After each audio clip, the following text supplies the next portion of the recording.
जय श्री कृष्ण मित्रों, आप सभी को कार्तिक मास के आरंभ की हार्दिक शुभकामनाएं। मित्रों, आज से हम प्रत्येक दिन कार्तिक मास की कथा सुनेंगे।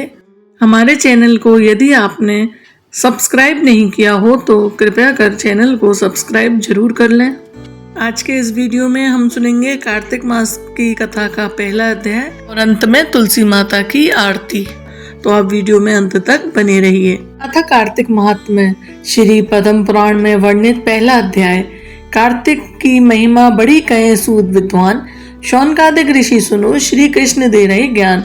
नैमिषारण्य तीर्थ में एकत्र हुए 88,000 शौनकादिक ऋषियों के समक्ष कार्तिक माह के महात्म्य का वर्णन करते हुए श्री सूत जी महाराज बोले, आज मैं कार्तिक माह के महात्म्य की जिस कथा को आपको सुना रहा हूँ उससे ज्ञान प्राप्त करके मनुष्य अपने जीवन को सुखी बना लेता है। पाप कर्म को छोड़कर वह बैकुंठ को गमन करने का अधिकारी होता है। सूत जी बोले, हे ऋषियों, श्री कृष्ण के पास से महर्षि नारद जी आज्ञा लेकर चले गए तो सत्यभामा जी आनंदित होती हुई बोली, हे नाथ, मेरा जीवन सफल है।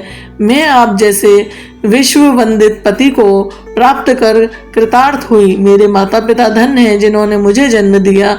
जो आपको 16,000 रानियों में आपकी अत्यंत प्यारी रानी हूँ। मैंने कल्प वृक्ष आदि पुरुष आपके साथ नारद जी को विधि पूर्वक दान में दे दिया था, परंतु वही कल्प वृक्ष आज मेरे गृह में सदा लहरा रहा है। इस बात को मृत लोक में कोई भी स्त्री नहीं जानती है। हे स्वामी, यदि आप मुझसे प्रेम करते हैं तो मैं ये जानना चाहती हूँ कि आप मुझे यह कार्य बतलाएं जिसे करने से आप मुझसे किसी प्रकार विमुख ना हो सकें। मैं यह अपने हित से आपसे जानना चाहती हूँ।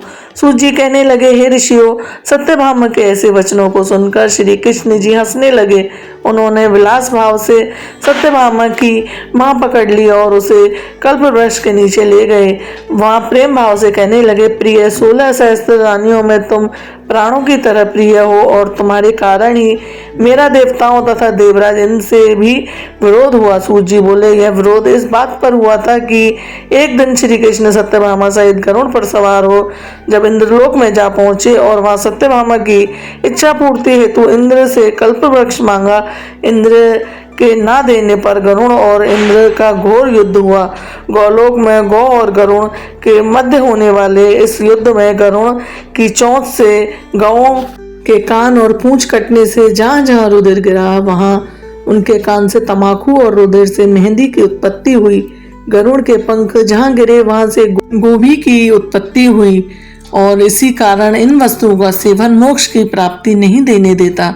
गौ के सींग से गरुड़ के 3 पंख टूटकर जो पृथ्वी पर गिरे उससे नीलकंठ मोर और चकवा चकवी पक्षी उत्पन्न हुए। इससे नीलकंठ मोर और चकवा चकवी को देखने पर गरुड़ जी के दर्शन का फल प्राप्त होता है। श्री सूत जी कहने लगे कि श्री कृष्ण ने सत्यभामा से कहा, हे प्रिय, मैं तुम्हें हर वस्तु तुम्हारे मांगने पर उपलब्ध कर सकता हूँ। तब क्या ये इस आश्चर्यजनक प्रश्न का उत्तर ना दूंगा? तुम जो भी पूछना चाहो मुझसे पूछो।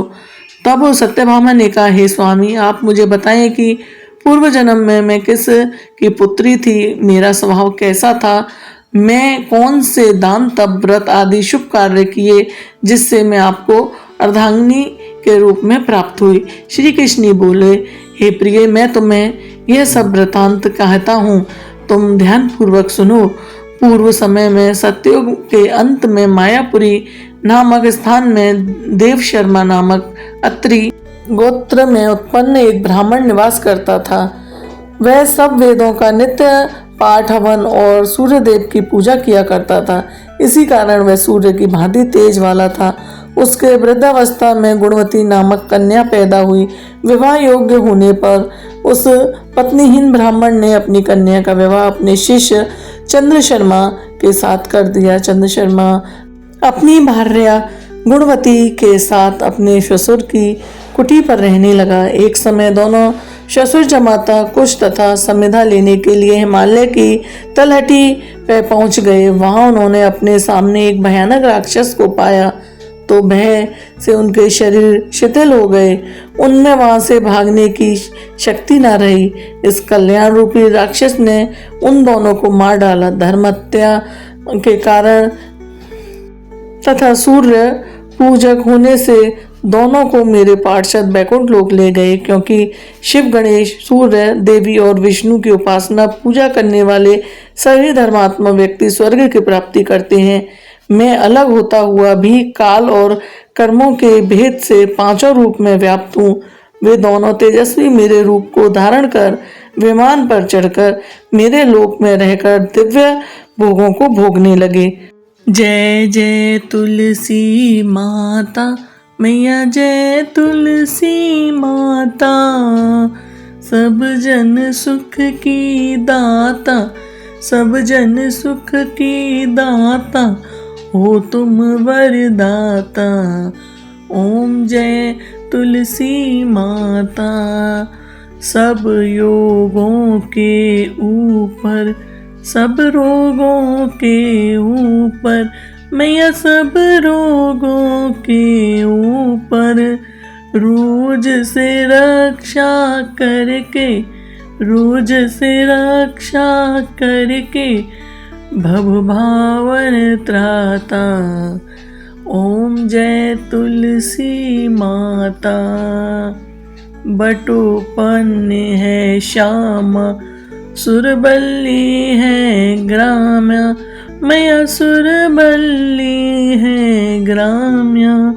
विष्णु प्रिय जो तुमको, विष्णु प्रिय जो तुमको, सेवे सो तर जाता।